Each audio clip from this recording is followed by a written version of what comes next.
On this week's episode of Did Y'all See, we're talking about LeToya Luckett and her divorce from Rob Hill Sr., Wendy Williams getting her producers fired, and a game of Who'd You Rather between Draymond Green and Nick Cannon. Get into all this tea on Did Y'all See.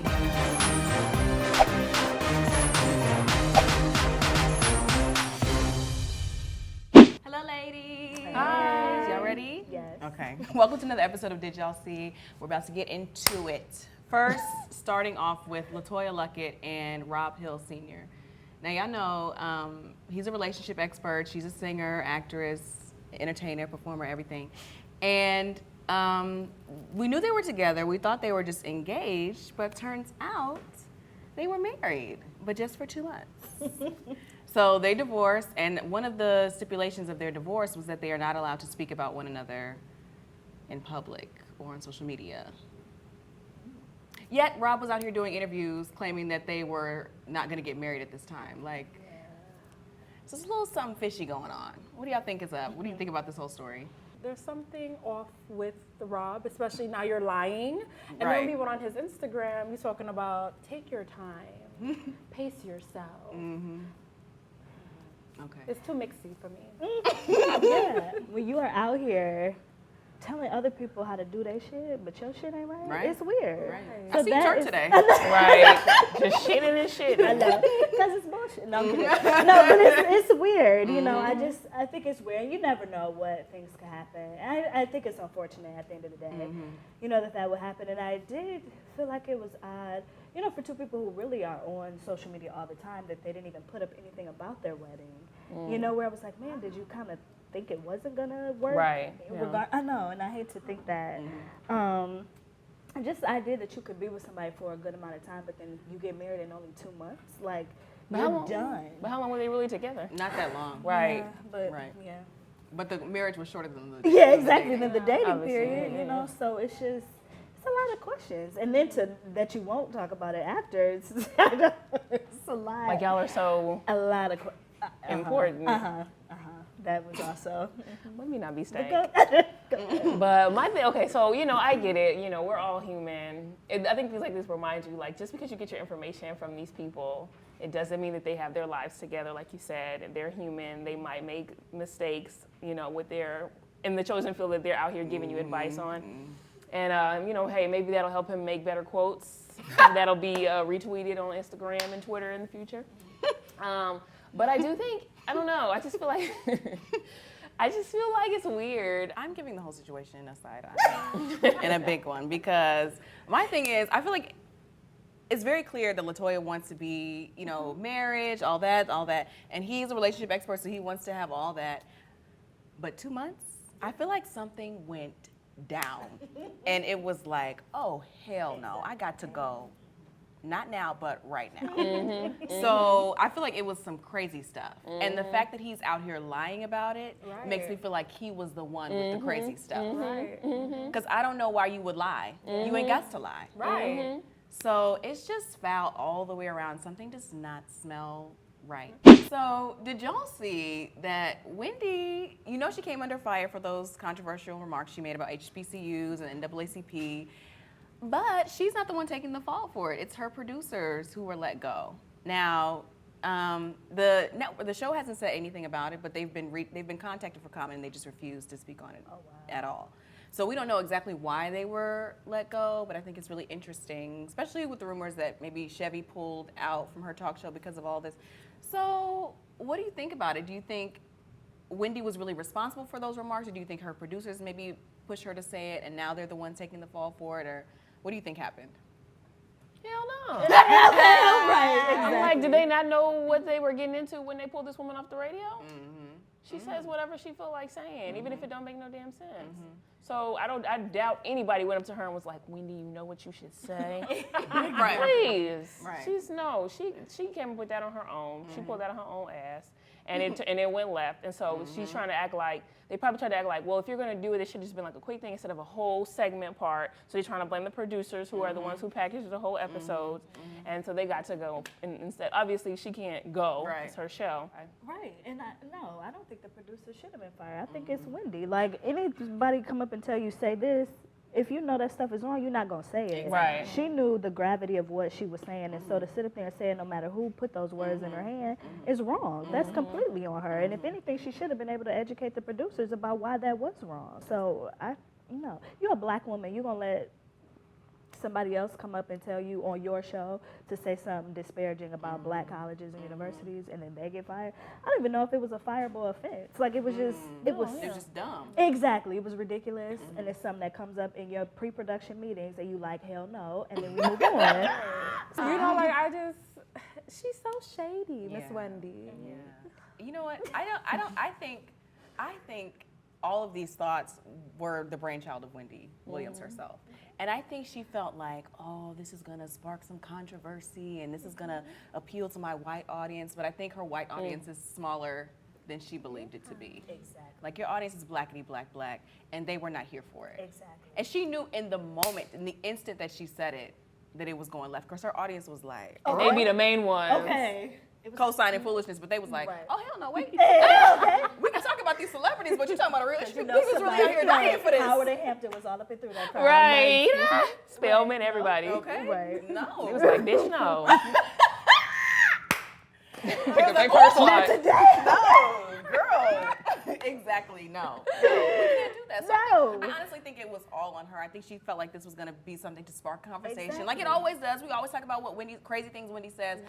But I think you're talking about something too real right now. Absolutely. And it's too many lives at stake for you to be playing with this particular thing. Yeah. And Jesse Williams preached the gospel, and you should not have been the one to try to tear that down. Exactly.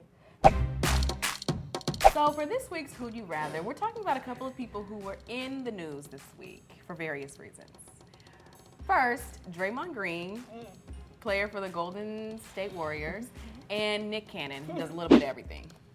So, ladies, between those two options, who would you rather have sex with? Since the game's premise is, solely sex, I would have to go with Mr. Draymond Green because he really has a beautiful penis. Whoever sculpted it, God bless you. Thank you. Your mama gonna get you. Okay. Oh, Lord. I'm going to go there too just because. No. We had to cut the tape so we could do some research and get the penis pic. And Nick Cannon is too corny for me. I can't be in the room, so no. Oh. Draymond, okay, but it can't be no face-to-face type situation. Okay. Because he's not. That's important. He has a long tongue, though, too.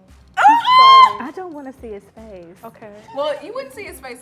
That's what I'm saying. We have to do some special positions. Well, she said a long tongue. So he Okay. Okay. you could be looking elsewhere. Right. Okay.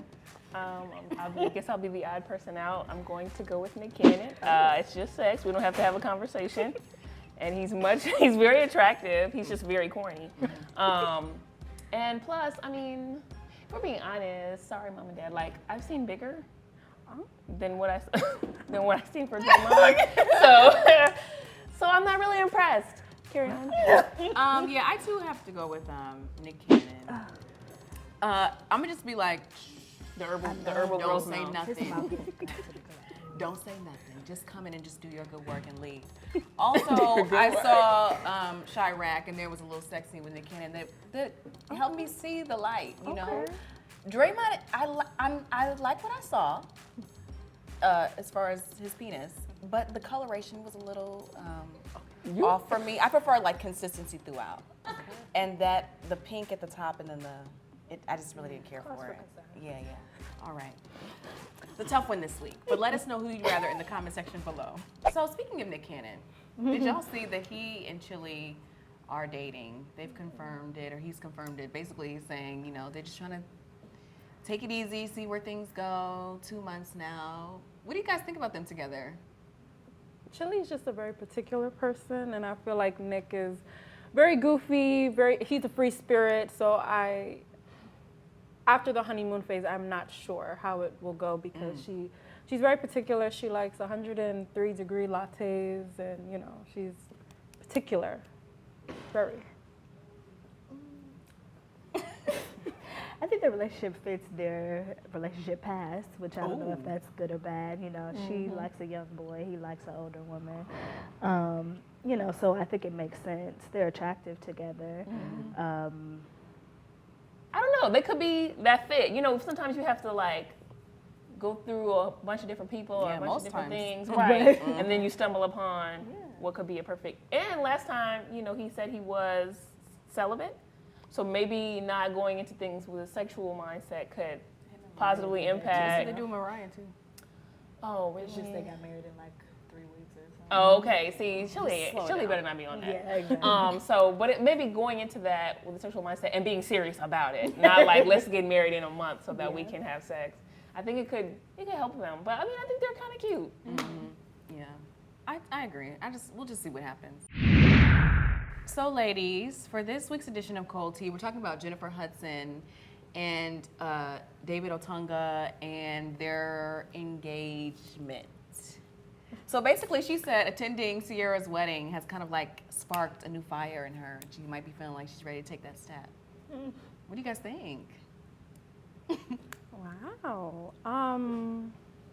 You know, I really pray that she keeps her word because I think David is a really sweet person. He visited my college like 7 years ago, and he's just a genuine sweet guy, and I think he deserves it. Well, I like the fact that even though they've been engaged so long, they do seem solid, you know, so it's like maybe they don't need it, you know.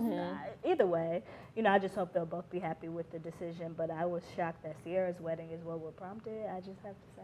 You never know. I think he proposed, you know, around the time that after her family members, her mother and her brother were killed, and the nephew. And also she had gotten pregnant around that time, so maybe they felt like this is what we need to do. And then maybe it was decided that like, well, why do we have to do it now? Like there's no rush, whatever, you know. Maybe he felt like, you know, they're Christians, maybe they feel like we need to get married, and it was like, you know what, no. I feel like when something like that happens to you and you lose so many family members at one time and then you have a son, it's just too many life events that are all shaken up. And you're going into this marriage like not really fully settled or not really fully having processed everything that happened to you. So I mean, and that takes how long it's gonna take. So I mean, I feel like maybe now seeing her friend, and it was maybe a beautiful ceremony, it's full of love, people's in the room, you know, putting that energy out there, and she was like, okay, well, you know, this is the rider, he's been around. Exactly. He's not going nowhere. You know, me putting this off or him putting it off or whoever putting it off is not, you know, shaking our foundation. So if I'm going to do it with anybody, it should be him.